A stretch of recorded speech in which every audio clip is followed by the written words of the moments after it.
भाव काहीँकी देइछ लगेई आहे भावग्राही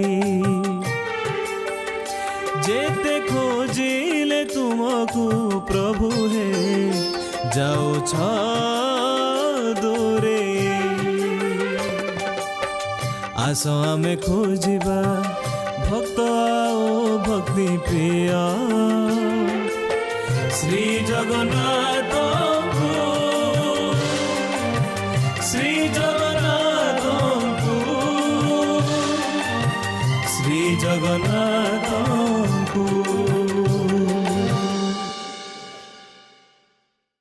नमस्कार। जय श्री जगन्नाथ। महाप्रभु श्री जगन्नाथ कृपारू नूतन वर्ष 2022 प्रतिटी मुहूर्त आपणकर परिवार मंगल हो निज भीतर थिबा दैवी गुण को आपणार करी समस्त को स्नेह आदरपूर्वक आदर्श अनुप्राणित करी भक्ति मार्ग रे मार्गदर्शन देऊ मानवीय चेतनार वास्तव अनुभव करवा ही आत्मार विशालता को प्रतिपादन करिवार एकमात्र उपाय अटे। आसंतु आमे खोजिबा भक्त और भक्ति प्रिय श्री जगन्नाथ को नूतन वर्ष रे नियारा कार्यक्रम आयोजक श्री जगन्नाथ संस्कृति परिषद भुवनेश्वर आपण जेउठी थांतु ना कहीं जेउठी जाऊ थांतु ना कहीं महाप्रभुकर प्रिय भक्त भाव रे श्री जगन्नाथ मंदिर मूर्तिर फोटो मंदिर विषय थिबा आमर गाथा ऐतिह्य संग्रह करी परिषद को पठाबे पारिबे। आसंतु आमे समस्ते मिसी नूतन अनुभव अमृतमय कथा निज सहित कालियार जहा घटी केवल सत्यतार अनुभव बांटिबार कार्यक्रम आमे खोजिबा भक्त भक्ति प्रिय जगन्नाथ को यह एक दिव्य भावना केवल स्वयं नारायण ही चिंता करि पारंती निजे आनंद रे रहिबा सहित अन्य मान को आनंद रे रखिबा ही एही परिषदर उद्देश्य एवं महानता। यही महान संस्था महान मंच महान देवता विश्वर रक्षाकर्ता जगतर नाथ जगन्नाथंकर महान उद्देश्य तत्सहित दिव्य पथरे अग्रसर हेबा दिव्य अनुभव बांटिबार अदम्य प्रयास। आसंतु शुणिबा दिव्य अनुभव दिव्य भक्तों ठारू श्रीक्षेत्र अमूल्य कंठ राज्यस्तरीय सेवारत्न सम्मान रे सम्मानित सुनामधन्य संगीत निर्देशक कंठशिल्पी भजन गायक श्रीयुक्त प्रशांत पाढ़ी अनुभव आमे शुणिबा। जय श्री जगन्नाथ। जय श्री जगन्नाथ। सर्वमंगल्य मांगल्ये शिवे सर्वार्थ साधिके शरण्ये त्र्यंबके गौरी नारायणी नमोस्तुते। जगन्नाथ स्वामी नयन पथगामी भवतु मे भवतु मे। जय श्री जगन्नाथ। आज्ञा बिना जगन्नाथंकर पत्र होले नहीं छार निमित्त मात्र मुहि तेबे संगीत जीवनर 35 वर्ष रास्ता माड़ी आसवा भितर प्रभुंक सह अनेक अनुभूति अनेक उपलब्धि अनेक संपर्क विभिन्न समय रे जीवन रे आसीची जहाँ प्रत्येक मनुष्यर मध्य आसी थाए कहीं तांकर अनुभूति बिना तांकर उपलब्धि बिना मनुष्य जीवन आगक को केबे भी बढ़ी न थाए। यही क्रम रे मो जीवन रे अनेक अनुभूति प्रभुंक सहित होईची तांकर उपलब्धि विभिन्न स्थान रे मु अनुभव करिची सेति सबु कथा तो बांटी पारिबानी तेबे किछि अनुभव आज बांटिबार जो प्रयास करुच्ची कथा बांटी आपण मान सहित मो जीवनर किछि किछि अभूला मुहूर्त ता पछरे श्री जगन्नाथ सहित जो दिव्य अनुभूतिर कथा बांटिबा पई श्री जगन्नाथ संस्कृति परिषद तरफ जो प्रयास जारी रही एक अद्भुतपूर्ण कार्यक्रम प्रशंसनीय कार्यक्रम एवं एथिरे बहु चर्चित व्यक्ति साधारण व्यक्ति समस्ते प्रभुंक सहित निज निजर अभिज्ञता बांटिबे आपण मान आगे आगक आगक तेबे आज मो जीवन में घटी किसी अनुभूति आपण मान जनइबी। मोर जन्म एक संगीतमय परिवार रे आंध्र ओडिशा उपकूल अंचल पारलाखेमुंडी पाखरे गोटे छोटिया गाँ ता ना हूँ देवीती माने एते गोटे पल्ली रू आज जगन्नाथ पाखरे भजन गाइबार जो सौभाग्य पाई आपको भी जगन्नाथंकर डोरी कहले अत्युक्ति हम ना। संगीतमय परिवेश रे मो गीत गाऊ गाऊ स्कूल लेवल रे कॉलेज लेवल रे गीत गाई आसुली किंतु केबे भाभी नथिली जे मु जने गोटे पेशादार कंठशिल्पी हेबी आ ओडिशा रे गोटे प्रभुंक पाखरे रही भजन गाइबार सौभाग्य पाइबे ए भावना मोर केबे भी नथिला। स्कूल लेवल रे एमती पिला माने मते माने उत्साहित करती कॉलेज लेवल रे सेमती गीत गाऊ गाऊ उत्साहित करिथांती आ सेही समय रे मु संगीत शिक्षा भी करिवार सुजोग पाइथिली। तेबे जगन्नाथंक कृपा जहाँ उपरे न होइथिबो जो दिन पर्यंत तांकरी दया आपणक ऊपर पड़ी नथिबो आपणकर कार्यक्रम केबे भी सफलता आड़े जाई नथिबो। तेणु मु एमती गीत गाऊ थाए हठात कॉलेज जीवन सरीची तापरे मु चाकरी अन्वेषण रे थाए एई समय रे मोर चाकरी भी गोटे हेगला शिल्प विभाग रे मु पोस्टिंग ऑर्डर को अनै थाए जे कोठी मोर पोस्टिंग होची। तेणु देखंतु जदि मते कलाहांडी किंबा कोरापुट जदि पोस्टिंग हेई थांता हुए तो मु ये जगह आज बसी आपण मान सहित मो निज अनुभूति बांटी पारि न थांती। प्रभुंकर दया तांकर बोधे इच्छा थिला मते तांको पाखरे रखी भजन शुणिबा पाई। सही क्रम रे मोर पोस्टिंगटा सेतेबेले कटक रे हला 84-85 मसीहार कथा जेतेबेले कटक रे मोर पोस्टिंग टी शुणिली से दिन मु जो आनंद पाइची से दिन भावी जगन्नाथ प्रकृति में मते भल पाती आ सेइतिपई से तांको पाखक मते नेइचंती। एई खुशी रे मु कटक रे पहुँचला परे मोर चेष्टा आरंभ हो गला जेणु मु जानी पारली जे मते किछि करिया को पड़िबो आ कटक सेतेबेले संगीतर प्राण केन्द्र थिला। सेतेबेले मु आसिला परे मु देखली सेतेबेले बहुत बड़ बड़ नामी कंठशिल्पी शांतिलता बारिक थांती भिखारी बड़ थांती सुभाष दास दिवाकर महांती एमाने सब बहुत भजन गायकी ना करथांती। प्रत्येक घर को मुझे समस्त को देखा कर परामर्श नहीं पचारि भजन रे मु केमिति गाइबी। तेणु से माने कहले जे पुरी रे भजन समारोह होची प्रति वर्ष रथयात्रा बेले हुए आ प्रशांत बाबू आपड़ से जाकि जोगाजोग करूँ से सुजोग मिले आप गाई पारे। एक कथा मोर भी मन मानिला। यही समय मु पोस्टिंग होता है नरसिंहपुर रे 200 किलोमीटर पुरी रथयात्रा केबे आसीबो मु जाकि भजन गाइबी यही इच्छाटा मोर बेसी थाए। तेणु जाकि जो रथयात्रा आसला मत कहले आप जल्दी प्रोग्राम जो आरंभ हो जो आप 3-4 बेलू आगुरी जाकि नाटा देदेवे ताहले टिके आपन जल्दी डाकिबे से माने।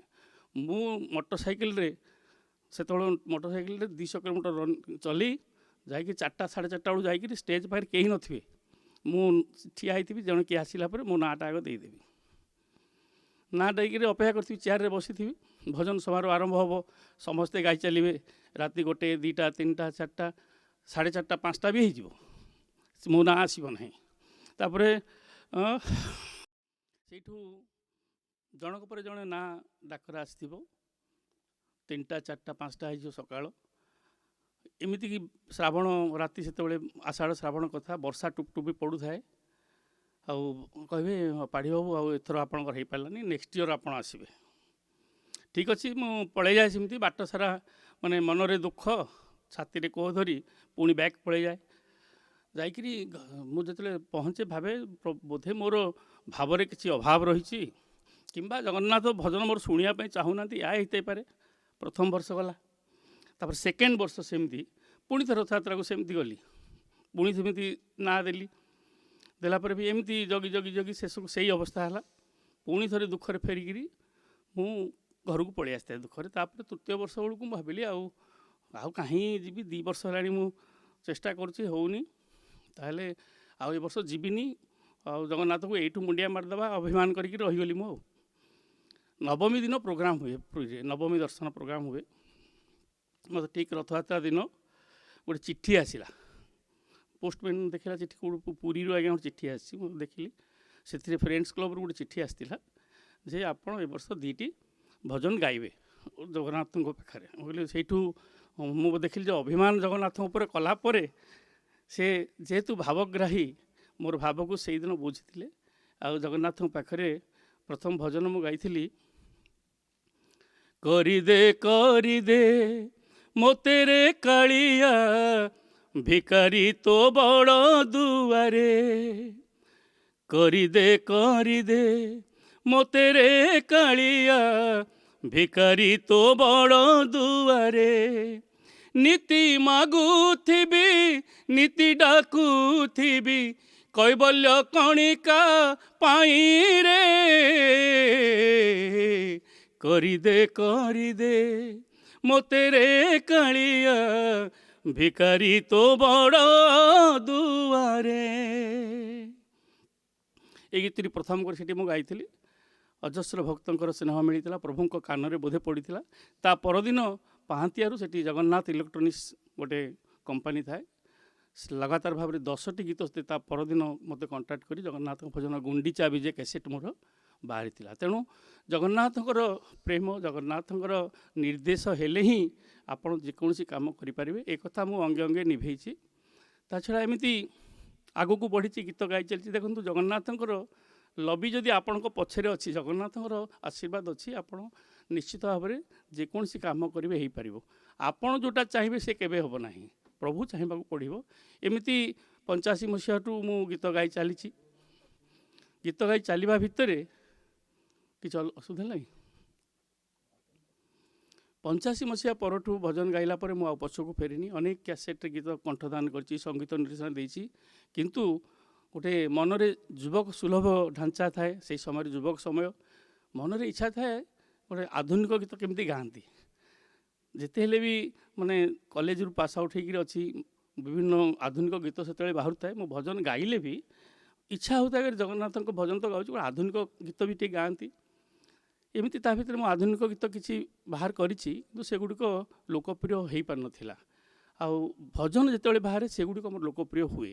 ତେଣୁ ଏହି କ୍ରମରେ ଯାତ୍ରା ଚାଲିଥାଏ। ତେବେ ମନରେ କେଉଁଠି ନା କେଉଁଠି ଥାଏ ମୁଁ ଗୋଟେ କେମିତି ଆଧୁନିକ ପରିସରକୁ ଯିବି, ଆଧୁନିକରେ ଗଲେ କ'ଣ ଟିକେ ଚର୍ଚ୍ଚାରେ ନାଁ ରହିବ। କଳାକାରର ମନ, ମୁଁ ଭାବେ ସଙ୍ଗୀତ ତ ସାରୁ ସା ଭିତରେ ଟିକେ ଆଧୁନିକ ବି କଲେ ନାଁଟା ହୁଏତ ଆଉ ଟିକେ ଅଧିକ ଲୋକ ଜାଣିବେ।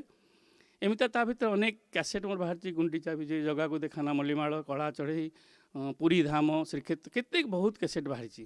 ତା ଭିତରେ ଗୀତ ଗାଇ ଚାଲିବା ଭିତରେ ଦେଖନ୍ତୁ 20 ବର୍ଷ ମୋତେ ନେଇଛନ୍ତି ଜଗନ୍ନାଥ ପରୀକ୍ଷା କଷଟି ପଥରେ କଷି କଷି ନେଇଛନ୍ତି। ତୁ ସଙ୍ଗୀତରେ ବିଭିନ୍ନ କାର୍ଯ୍ୟକ୍ରମ କରି, ୟା ଭିତରେ ମୁଁ ଓଡ଼ିଶାର ବରେଣ୍ୟ ଗୁରୁ ଗୋପାଳ ପଣ୍ଡାଙ୍କ ପାଖରୁ ସଙ୍ଗୀତ ଶିକ୍ଷା କରିବାର ସୁଯୋଗ ପାଇଲି। ଏସବୁ କଲା ପରେ ମୋତେ 20 ବର୍ଷ ପ୍ରଭୁ ମାନେ କଷଟି ପଥରେ କଷିଲା ଭଳିଆ ନେଇ 2008 ମସିହାରେ ମୋ ସ୍ୱପ୍ନକୁ ସାକାର କରିବା ପାଇଁ ଗୋଟେ ପାହାଚ ଗଢ଼ିଲେ। ଏଇଠି ବି କେମିତି ଜଗନ୍ନାଥଙ୍କର ଲବି ହିଁ, ଜଗନ୍ନାଥଙ୍କର ମାନେ ଅନୁଭୂତି ହିଁ ମୁଁ ଆପଣଙ୍କୁ ବର୍ଣ୍ଣନା କରିବି କେମିତି ହେଇଥିଲା। ଦେଖନ୍ତୁ, 2008 ମସିହାରେ ମୋତେ ସୁଯୋଗ ମିଳିଥିଲା ଗୋଟେ ଓଡ଼ିଆ ଚଳଚ୍ଚିତ୍ରରେ ସଙ୍ଗୀତ କରିବା ପାଇଁ। ଯେଉଁଦିନ ମୁଁ ସଙ୍ଗୀତ କରିବା ପାଇଁ କଥାବାର୍ତ୍ତା ହେଲା ପ୍ରଡ୍ୟୁସରଙ୍କ ସହିତ, ସେ ଖବର କଟକରେ ବ୍ୟାପିଗଲା ଯେ ପ୍ରଶାନ୍ତ ପାଢ଼ୀ ଗୋଟେ ଓଡ଼ିଆ ଚଳଚ୍ଚିତ୍ର କରୁଛନ୍ତି। 2008 ମସିହା କଥା। କଟକରେ ଯେଉଁ ସେଇ ସମୟର ନାମୀ ନାମୀ କଣ୍ଠଶିଳ୍ପୀ, ସଙ୍ଗୀତ ନିର୍ଦ୍ଦେଶକ ଏସବୁ ପ୍ରଡ୍ୟୁସରଙ୍କ ପାଖରେ ପହଞ୍ଚିଗଲେ। ଯାଇକରି ରାତିରେ ତାଙ୍କ ଘରେ ପହଞ୍ଚି ପ୍ରଡ୍ୟୁସରକୁ ବ୍ରେନ୍ ୱାଶ୍ କଲେ। ଆରେ ସେ ପ୍ରଶାନ୍ତ ପାଢ଼ୀ ଆଜ୍ଞା, ସିଏ କ'ଣ ଭଜନ ଗାଉଛି, ସିଏ କ'ଣ ସଙ୍ଗୀତ ନିର୍ଦ୍ଦେଶନା ଦେବ? ଆପଣଙ୍କର ଯେଉଁ 1.5 କୋଟି ଟଙ୍କା ଖର୍ଚ୍ଚ କରୁଛନ୍ତି, ଆପଣ ସେଟା ବୁଡ଼ିଯିବ, ଆଉ ଆପଣ ତାଙ୍କୁ କ'ଣ ଦେଉଛନ୍ତି? ଆମେ କରିବୁ ସଙ୍ଗୀତ ନା। ଆଉ ସେ କଥାଟା ମୋ କାନରେ ପଡ଼ିଲା ଆସିକିରି। ମୁଁ କହିଲି କଟକରୁ ସେତେବେଳର ପ୍ରଭାବଶାଳୀ ବ୍ୟକ୍ତିମାନେ। ତେଣୁ ମୁଁ ଭାବିଲି ରାତି ସାରା ଆଉ ନିଦ ହେଲାନି ମୋତେ। ମୁଁ କହିଲି ଏତେ ଦିନ ପରେ ପ୍ରଭୁ ଗୋଟେ ସୁଯୋଗ ଦେଇଥିଲେ, ଆଉ ରାତିରେ ଯେକୌଣସି ଲୋକ ବି 1.5 କୋଟି ଟଙ୍କା ଖର୍ଚ୍ଚ କରିବ, ମୋ ଭଳିଆ ଗୋଟେ ଭଜନ ଗାୟକକୁ ସେ ସଙ୍ଗୀତ ନିର୍ଦ୍ଦେଶନା ଦେବାର ଦାୟିତ୍ୱ କାହିଁକି ନେବ ସିଏ? ତେଣୁ ଏଇ ନେଗେଟିଭ୍ ସେନ୍ସ ବି ମୋ ମନକୁ ଆସିଲା। ରାତି ସାରା ମୁଁ କିନ୍ତୁ ଜଗନ୍ନାଥଙ୍କୁ ଖାଲି ଡାକୁଥାଏ। ରାତିରେ ସକାଳ ପାଇଲେ ଫୋନ୍ କରିବି, କଥା ହେବି। ରାତିରେ ଖାଲି ପ୍ରଭୁଙ୍କୁ ଡାକେ, ପ୍ରଭୁ ମୋତେ ଯଦି ଦେଖେଇଛନ୍ତି ବାଟଟା, ମୋତେ ନିଶ୍ଚିତ ଭାବରେ ଆପଣ ମୋ ପାଇଁ କିଛି କରିବେ, ଏହା ହିଁ ମୋର ଆଶା ଥାଏ। ଘରେ ସ୍ତ୍ରୀ ବି କଥାଏ, ତୁମେ କିଛି ବ୍ୟସ୍ତ ହେବନି, ହେଲେ ହେଲା ନହେଲେ ନାହିଁ ଏତେ। କିନ୍ତୁ ମୋ ମନଟା ଯିଏ ଜାଣିଛି ସଙ୍ଗୀତ କଥା, ଚଳଚ୍ଚିତ୍ରରେ ଗୋଟେ ବ୍ରେକ୍ ପାଇବା ଜୀବନରେ କେତେ ବଡ଼ ଖୁସି ଖବର, ସେଇ ଆଶାରେ ରାତି ସାରା ପ୍ରଭୁଙ୍କୁ ଡାକିଛି। ମୁଁ ଜଗନ୍ନାଥଙ୍କୁ ଦେଖିଛି ପୁରା ପାଖରେ। ମୁଁ କହିଛି ମୋତେ ଯେମିତି ହେଲେ ଏଇଟା କରନ୍ତୁ। ସକାଳ ପାଇଛି, ଠିକ୍ 7ଟା-8ଟା ବେଳକୁ ମୋତେ ସିଆଡ଼ୁ ଫୋନ୍ ଆସିଛି, ଆପଣ ବ୍ୟସ୍ତ ହୁଅନ୍ତୁନି, ଚଳଚ୍ଚିତ୍ର ଆପଣ କରୁଛନ୍ତି। ତେଣୁ ଜଗନ୍ନାଥ ନିଶ୍ଚିତ ଭାବରେ ଭାବର ଠାକୁର। ରାତି ସାରା ମୁଁ ଶୋଇନଥାଏ, ସକାଳୁ ସକାଳୁ ଅପେକ୍ଷା କରିଥାଏ ପ୍ରଡ୍ୟୁସରଙ୍କର କ'ଣ ଖବର ଆସୁଛି ମୋ ପାଖକୁ। ବିଭିନ୍ନ କଥା ଲୋକ କହିଥାନ୍ତି। ତେଣୁ ସକାଳୁ 7:30 8ଟା ବେଳେ ପ୍ରଡ୍ୟୁସର ଫୋନ୍ କଲେ, ଆଉ ପ୍ରଶାନ୍ତ ଭାଇ ଆପଣ ବ୍ୟସ୍ତ ହୁଅନ୍ତୁନି, ଏ ଚଳଚ୍ଚିତ୍ର ଆପଣ କରିବେ, ମୁଁ ଯାହା ହେଲେ ବି ଲସ୍ ହଉ ପଛେ ମୁଁ ଆପଣଙ୍କୁ ନେଇ ହିଁ କରିବି। ଶୁଣିଲା ପରେ ଭାବିଲି ଜଗନ୍ନାଥଙ୍କୁ, ତେଣୁ ସିଏ ହିଁ ଏ ରାସ୍ତା ତିଆରି କରିବାର ମାହିର, ତାଙ୍କ ଛଡ଼ା କେହି କରିପାରିବେ ନାହିଁ। ଶୁଣିଲା ପରେ ପ୍ରଡ୍ୟୁସରଙ୍କଠୁ ମୋ ମନ ମାନିଗଲା। ମୁଁ ଦେଖିଲି ପ୍ରଭୁ ଭାବର ଠାକୁର ଜଗନ୍ନାଥ ମୋର ଭାବକୁ ଗ୍ରହଣ କରିଛନ୍ତି ଏବଂ Nandini I love you Odia ଚଳଚ୍ଚିତ୍ର ପ୍ରଥମ ଥର ପାଇଁ ମୋତେ ସଙ୍ଗୀତ ନିର୍ଦ୍ଦେଶନା ଦେବାର ଦାୟିତ୍ୱ ମିଳିଥିଲା ଏବଂ ସେ ଚଳଚ୍ଚିତ୍ର ଓଡ଼ିଆ ଚଳଚ୍ଚିତ୍ର ଜଗତରେ ଏକ ମାଇଲ ଖୁଣ୍ଟ ଭାବରେ ବି ଗୋଟେ ମେଲୋଡ଼ିୟସ୍ ମ୍ୟୁଜିକ୍ ଭାବରେ ଆଜି ପର୍ଯ୍ୟନ୍ତ ରହିଯାଇଛି, ଆଗାମୀ ପିଢ଼ି ପାଇଁ ବି ରହିବ। ଏତେ ସୁନ୍ଦର ମ୍ୟୁଜିକାଲ ହିଟ୍ ହେଇଥିଲା ଚଳଚ୍ଚିତ୍ରଟି। ତେଣୁ କହିବାର କଥା ଯେ ଜଗନ୍ନାଥଙ୍କର ଦୟା, ଜଗନ୍ନାଥଙ୍କର ଉପଲବ୍ଧି ପ୍ରତ୍ୟେକ କ୍ଷେତ୍ରରେ ମଣିଷର ପାହାଚ ପାହାଚରେ ରହିଛି। ଏମିତି ଜୀବନ ତମାମ ଭିତରେ ଅନେକ ରହିଛି ଏମିତି ସମ୍ପର୍କ ପ୍ରଭୁଙ୍କ ସହିତ। ତେବେ ଆଜି ସୁଯୋଗ ମିଳିଛି ଆପଣଙ୍କ ସହିତ ଏ କଥା ବାଣ୍ଟିବା ପାଇଁ। ଏତେ ଉପଲବ୍ଧି ଆପଣମାନଙ୍କୁ ଜଣେଇଲି। ନିଶ୍ଚିତ ଭାବରେ ପ୍ରଭୁଙ୍କ କରୁଣା ମୋ ସହିତ ସାରା ସଂସାର ସମସ୍ତଙ୍କୁ ଏମିତି ପଡ଼ୁଥାଉ। ଆମ ଅନୁଷ୍ଠାନ ତରଫରୁ ବିଭିନ୍ନ ବ୍ୟକ୍ତିମାନେ ଯେଉଁ ନିଜର ପରିଚୟ ପ୍ରଭୁଙ୍କ ସହିତ ସମ୍ପର୍କ ସ୍ଥାପନର ଯେଉଁ କଥା ବାଣ୍ଟିବେ ଆପଣଙ୍କ ସହିତ, ନିଶ୍ଚିତ ଭାବରେ ଏ ସମାଜର ମଙ୍ଗଳରେ କାମରେ ଲାଗିବ। ତେଣୁ ଏ ଆଶା ସହିତ ମୋର ବକ୍ତବ୍ୟକୁ ମୁଁ ଏଠି ରଖୁଛି। ଜୟ ଶ୍ରୀ ଜଗନ୍ନାଥ। ଜୟ ଶ୍ରୀ ଜଗନ୍ନାଥ।